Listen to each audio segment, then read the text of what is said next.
present value of all the assets and liabilities available in the organization. At the time of reconstitution, it is prepared. When it is prepared at the time of reconstitution of the firm. That is four situations. Changeover of the old ratio into new ratio. Admission, second is admission of a new partner. Third is retirement of a partner. And fourth is death of a partner. In all these four situations, the partnership firm requires reconstitution. And at that reconstitution time, we have to prepare revaluation account. Revaluation means reassessment of the value of assets and liabilities available in the firm so that the partners should not remain in confusion or doubt that what is the real position of the firm assets and liabilities as of today. For that only assets and liabilities are reassessed. और उसी के लिए हम ये revaluation account बनाते हैं. Account का मतलब लेजर होता है, particular amount. I have told you this side records increase in the value of assets. By लिखते हैं, increase in the value of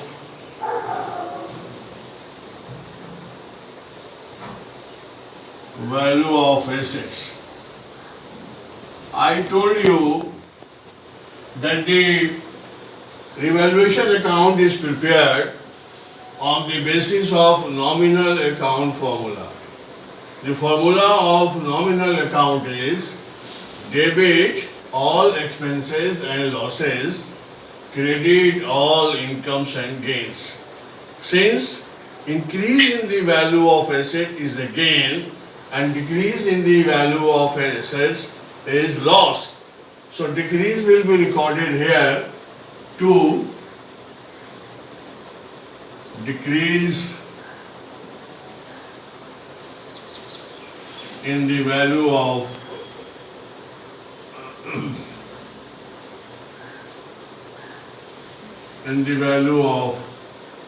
assets will be recorded at the debit side because it will give loss to the partnership firm. Increase in the value of assets will give gain, profit. That is why all gains and profits are credited, losses and expenses are.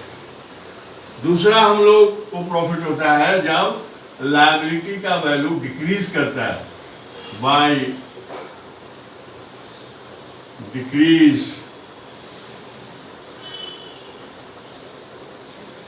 in the value of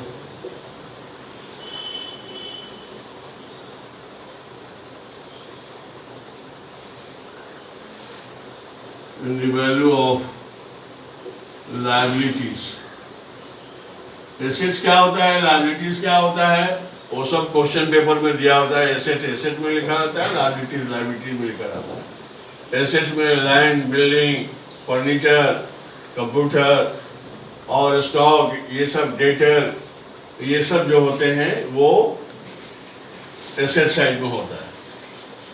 bills receivable वगैरह सब, तो उसमें नहीं. To decrease in the value of assets, अगर उन्हीं assets का value decrease करता है तो इधर, लायबिलिटी डिक्रीज करेगा तो इधर, और लायबिलिटी का वैल्यू इंक्रीज करेगा तो इधर.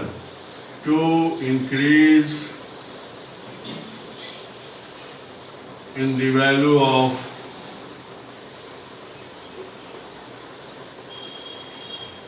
increase in the value of liability.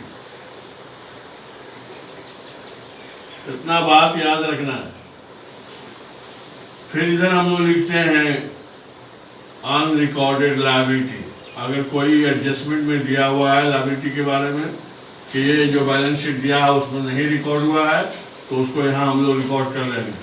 Unrecorded liability if given in the adjustment of the question. ठीक है, ऐसा कर लेंगे.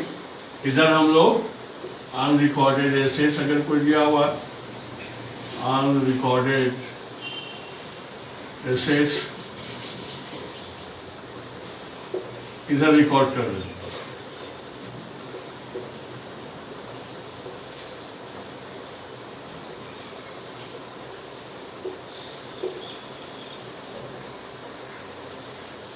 अब इस साइड को जोड़ेंगे, दो ही परिणाम आ सकता है।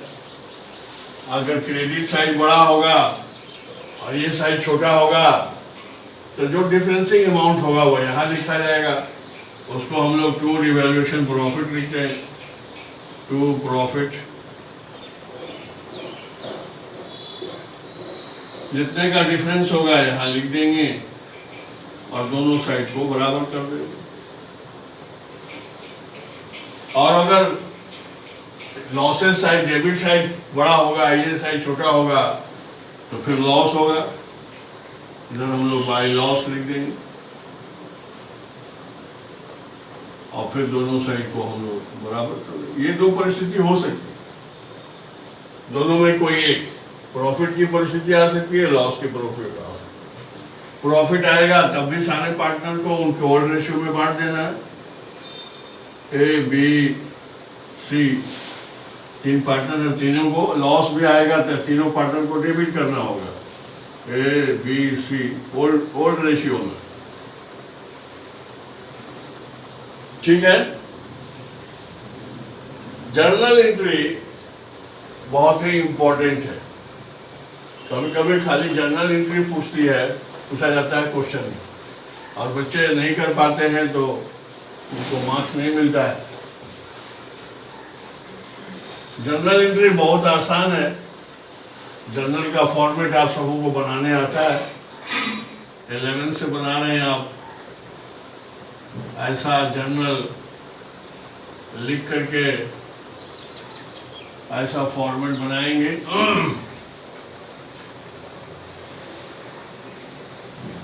एक कॉलम डेट का बनाएंगे, दूसरा बड़ा सा कॉलम पार्टिकुलर्स का बनाएंगे,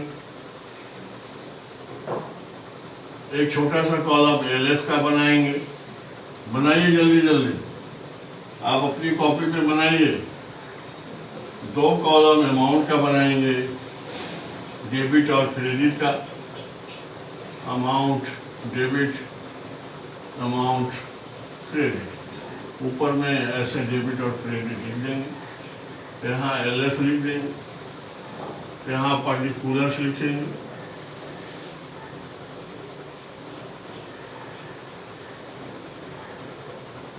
यहाँ डेट लिखेंगे,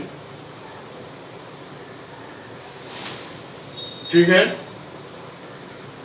अब उसी इंक्रीज और decrease value of assets and liability को यहाँ लिखना है। तो हमने बताया था आपको कि रिवैल्यूएशन अकाउंट में जो एंट्री बाई साइड में आता है वो डेबिट में रिकॉर्ड किया जाता है। मतलब increase in the value of assets, increase value of assets को आप यहां रिकॉर्ड करेंगे, ठीक है। लिखेंगे assets account debit to revaluation account. जिस एसेट्स का वैल्यू इंक्रीज करेगा वो सबको ऊपर में लिख दीजिएगा, सबको जोड़ के नीचे क्रेडिट कर दीजिएगा रिवैल्यूएशन को। नरेशन में लिखिएगा बीइंग एसेट्स वैल्यू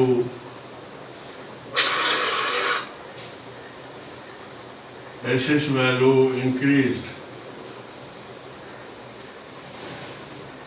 ऐसा नरेशन लिखेंगे। डिक्रीज का ठीक उल्टा लिखेंगे, जब डिक्रीज करेगा तब। डिक्रीज भी कर सकता है, करता है। For decreased value of assets, ठीक है। रिवैल्यूएशन को ऊपर कर देंगे,